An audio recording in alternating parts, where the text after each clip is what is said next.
¿Qué tal? Les habla Jorge Gestoso. En el programa de hoy, la persecución y represión en El Salvador con otro notable invitado, Fran Omar, profesor de Ciencias Sociales directamente desde San Salvador. Fran Omar, una cálida bienvenida al programa.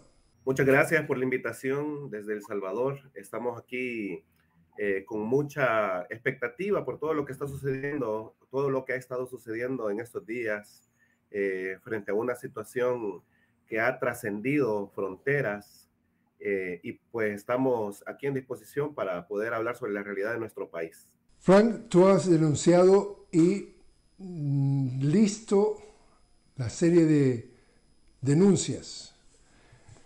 La reelección inconstitucional del presidente Nayib Bukele.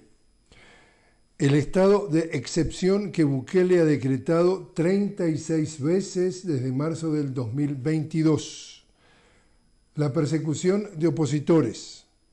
La represión de sindicatos. El deterioro de las condiciones de vida.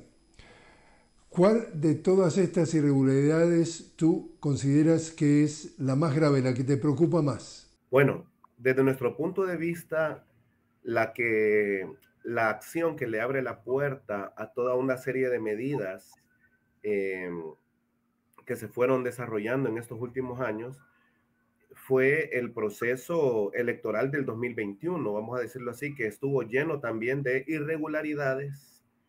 En febrero, marzo del 2021 hubo un proceso electoral que le dio prácticamente el control a Bukele del órgano legislativo, con la mayoría, la supermayoría que él obtuvo, lleno de este proceso de irregularidades. Con esa supermayoría, lo primero que hace la Asamblea Legislativa, ya controlada por el gobierno de facto que tenemos ahora, es elegir, destituir a los anteriores magistrados de la Sala de lo Constitucional y también destituir al fiscal general de la República. Esas fueron las primeras acciones que hicieron. Es decir, prácticamente hubo un golpe de Estado al órgano judicial el 1 de mayo del 2021. Posteriormente, ya con la asamblea controlada por el clan que gobierna actualmente, se van tomando una serie de medidas que fueron abriendo la posibilidad para que se permitieran las violaciones a los derechos humanos, para que se justificara, por ejemplo, una elección que es totalmente contraria a la Constitución. Si el hecho más importante en estos últimos años respecto a la modificación del sistema político en nuestro país y de una manera fraudulenta fue ese proceso electoral del 2021 que ha generado una serie de abusos por parte del clan que ahora controla todas las instituciones del gobierno. Dentro de las cifras que se manejan cifras como la de 75.000 personas arrestadas, muchas de ellas sin orden judicial, bajo sospecha de vínculos con pandillas. ¿Qué te dice ese número?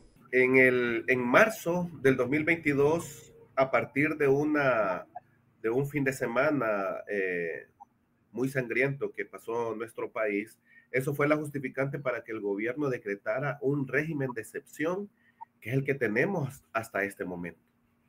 Y ha generado una serie de violaciones a los derechos fundamentales de todas las personas, y principalmente de las personas que viven en condiciones ya de vulnerabilidad, es decir, en condiciones de pobreza, porque es ahí donde se están aplicando más fuertemente todo este tipo de medidas que han generado miles de capturas arbitrarias. Hasta este momento, según datos que plantea las mismas instituciones gubernamentales, la cantidad de personas detenidas en El Salvador, no solamente en el contexto del régimen de excepción, sino toda la población detenida, ronda por los 107,000 personas. O sea, en un país de 6 millones, de 6.5 millones de habitantes y de 21,000 kilómetros cuadrados, una población que está detenida, está arriba de los 107,000 personas, es bastante grave. Es el país de América Latina con la mayor tasa de personas capturadas, pues. y muchas de ellas, pues, ni siquiera han sido arrestadas con el debido proceso. Es decir, por meras sospechas las han detenido, por vivir en un lugar ya estigmatizado también las han detenido y no se les ha desarrollado ningún tipo de proceso. Hay mucha gente que lleva 3 años detenida ahí desde que inició el régimen de excepción y no han tenido ningún juicio. Todavía siguen en la fase de detención administrativa, o sea, una situación bastante compleja la que se está viviendo acá. Las personas en el contexto del régimen de excepción no tienen régimen de visita, o sea, es decir, los familiares no saben si la persona detenida está viva, no saben las condiciones de salud en las que se encuentran, no saben la forma en que ellos pues están viviendo dentro del centro de detención. Al final, no solamente la persona detenida es la afectada directa, sino también su entorno familiar, que es la que está también sufriendo las consecuencias de un régimen criminal que ha llevado a la destrucción de muchas familias dentro del país. La organización Cristo Sol reportó al menos 190 muertos en cárceles, dice que es en el periodo de marzo del 2022 a diciembre del 2023, muchas de esas muertes bajo circunstancias sospechosas. ¿Estos son datos recientes o esa cifra también ha aumentado? Esa cifra ha aumentado. Incluso ahora en la mañana estaba viendo los datos de una organización también de derechos humanos que ellos, según el conteo que llevan, de acuerdo a testimonios de las familias de personas asesinadas, son aproximadamente 385 personas que han muerto bajo responsabilidad del Estado. Y en muchos de los casos, como se ha planteado, tienen señales de tortura. Hay gente que ha dado testimonios sobre personas que les han sido entregadas desde los centros penales ya fallecidas, y las cajas en las que se las entregan están selladas. No pueden ni siquiera abrir las cajas de las personas que están fallecidas, pues. En otros de los casos, las personas han planteado de que su familiar que ha muerto en la cárcel muestra señales de tortura, muestra señales de golpes. Y claro, esto, más allá de un rumor, también es un hecho concreto debido a que mucha gente que ha salido, que ha logrado salir, eh, pues ha dado testimonio sobre este tipo de casos de tortura, como el caso de Fidel Zavala, un joven que estuvo detenido un año pues en una de las cárceles de aquí de El Salvador, y esta persona cuando salió dio el testimonio de las torturas que se estaban cometiendo en los centros penales. Y la consecuencia de ese testimonio, de esa denuncia que hizo Fidel, fue que las autoridades del Estado volvieron a capturarlo.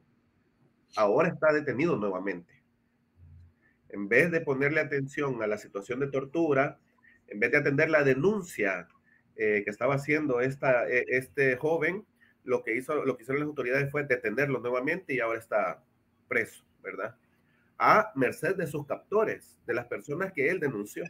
¿Cómo ha sido o si ha sido la reacción, digamos, del pueblo salvadoreño ante todas estas denuncias, ante todos estos abusos que tú denuncias? Sí que, por ejemplo, Human Rights Watch y Amnistía Internacional también han denunciado cómo es que todo esto viene pasando y sigue pasando. Pues mucha de la gente ha ido tomando conciencia sobre esta situación.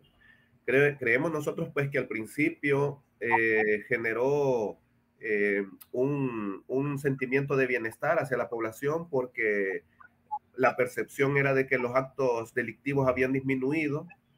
Ciertamente los homicidios que se cometían fuera de las cárceles también han disminuido, y eso generó un aliento hacia la población. Pero en la medida en que el régimen de excepción fue afectando a gente que no tenía nada que ver con grupos delincuenciales, eso ha ido despertando la conciencia de la población. Incluso frente a la imposibilidad de tener un proceso justo de las personas detenidas, la gente se ha ido organizando, se ha creado un movimiento de víctimas del régimen, que incluso este domingo hicieron una actividad de protesta frente a Catedral Metropolitana de San Salvador exigiendo la liberación. Hay gente que tiene ya cartas de libertad, que incluso los jueces han dado cartas de libertad, pero la dirección de centros penales no ha hecho efecto a esas cartas de libertad. Es decir, la gente, a pesar de que la resolución judicial dice que tienen que salir de las cárceles, la dirección de centros penales no cumple con esa resolución y aún siguen detenidos en calidad de desaparecidos. Te invito a hacer una pequeña pausa, Fran. Estamos hablando con Fran Omar directamente desde San Salvador. Estamos hablando sobre la persecución y represión en El Salvador. Ya regresamos.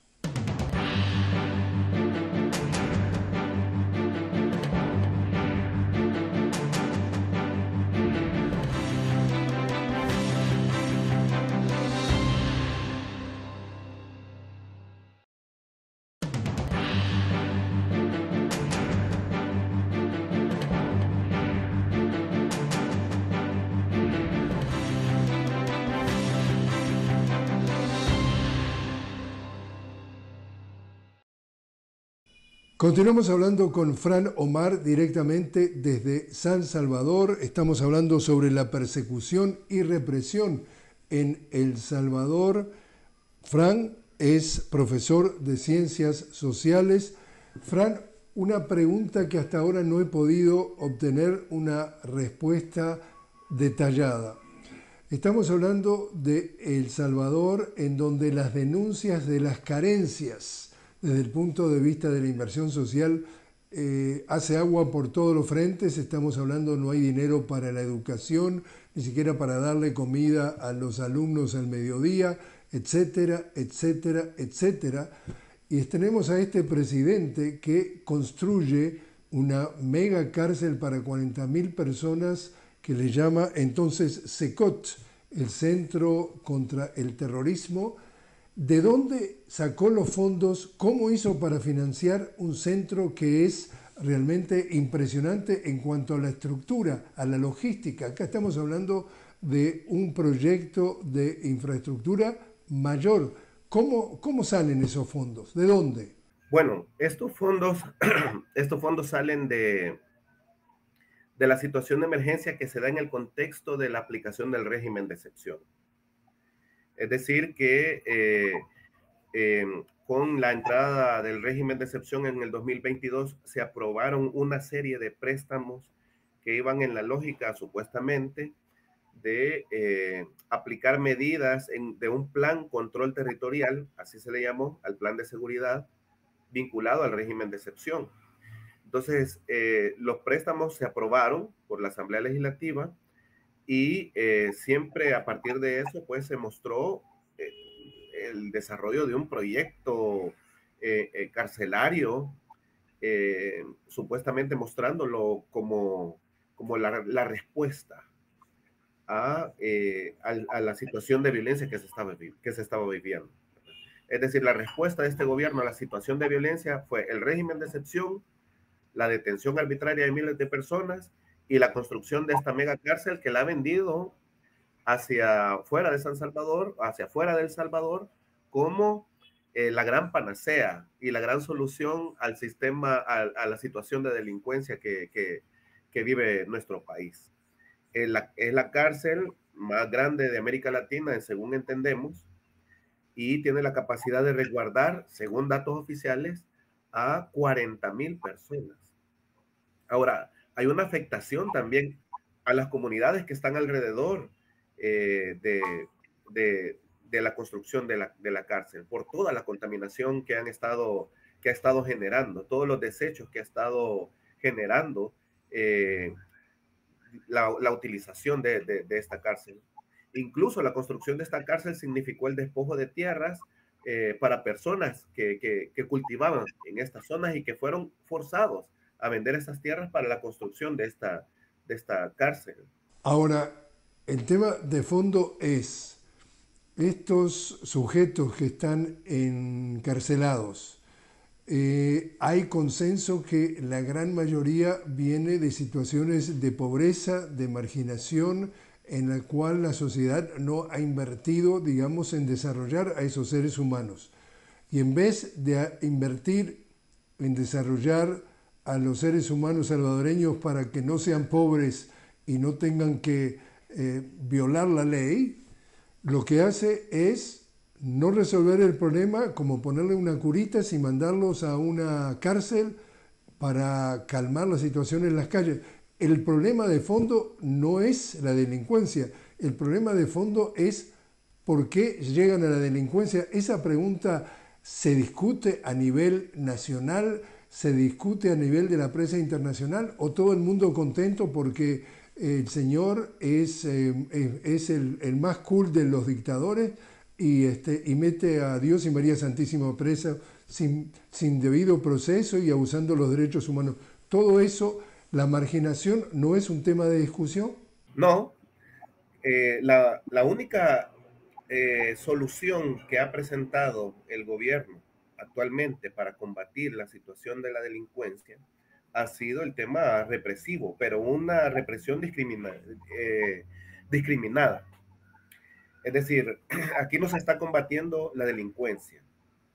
Aquí lo que está sucediendo es que se está criminalizando la pobreza, que es la violencia estructural la que genera otros tipos de violencia.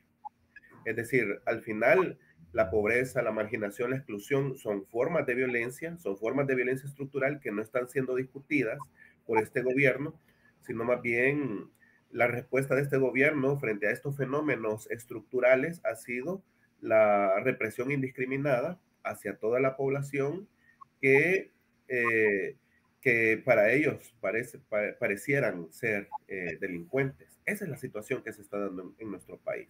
No hay ningún tipo de discusión a profundidad sobre cómo resolver el tema estructural de la desigualdad y de la pobreza. Incluso desde que este gobierno entró en el 2019, ya este es el segundo periodo, pero es un segundo periodo inconstitucional. Nosotros llamamos que es un gobierno de facto porque no se ampara en ninguna norma constitucional, en ninguna norma legal. Pues desde que este gobierno entró en el 2019, la pobreza extrema se ha incrementado en el país. Es decir, veníamos de un proceso en donde se estaban implementando una serie de programas que reducían la pobreza extrema en el país. Se estaban desarrollando programas de asistencia social y con la entrada de este gobierno, todos esos programas y todos esos avances que se habían tenido se han cerrado. Y eso ha generado, obviamente, un vuelco a la situación de pobreza extrema y aún incluso mayor de la que se tenía anteriormente. ¿Cómo funcionan los medios hegemónicos de comunicación en cuanto a estar al servicio de la opinión pública y las denuncias de todo esto? Más de 100.000 personas detenidas, más de 300 muertos en las cárceles bajo responsabilidad del Estado, etcétera, etcétera, etcétera. ¿Denuncian o son cómplices? Pues hay muy poca denuncia. Prácticamente hay un cerco mediático internamente, ¿verdad? Eh, Existe un miedo por parte de los medios de comunicación porque se aprobó una ley en ese contexto del régimen de excepción de que no se podían publicar imágenes de pandillas, no se podían publicar reportajes de pandillas, porque eso eh, podría también incluso significar una apología del delito, es decir, como estar fomentando la promoción de grupos delincuenciales. Eso generó que muchos medios de comunicación disminuyeran en su publicación sobre noticias. Y muchos otros medios, pues obviamente están siendo financiados por el gobierno. La pauta publicitaria que se paga por parte del gobierno es bastante fuerte y eso también condiciona a la hora de la publicación sobre este tipo de hechos. Aquí, pues mucha gente se ha informado a través de redes sociales, a través de canales que están en las distintas plataformas digitales. Eso de alguna manera ha ido generando una conciencia, ha ido rompiendo ese cerco mediático, porque a nivel nacional, la televisión, la radio, está totalmente cooptada por parte de las instituciones del gobierno. ¿Qué panorama político le espera a El Salvador en la continuidad de, si bien no Bukele, aunque ya era inconstitucional su reelección y sin embargo no se respetó, en cuanto a algún candidato opositor para que de alguna forma hagan contrapeso a todo esto? Pues creo que lo importante en este contexto es el fortalecimiento de las organizaciones sociales y las organizaciones populares que están desarrollando toda una dinámica de denuncia frente a las graves violaciones a los derechos humanos.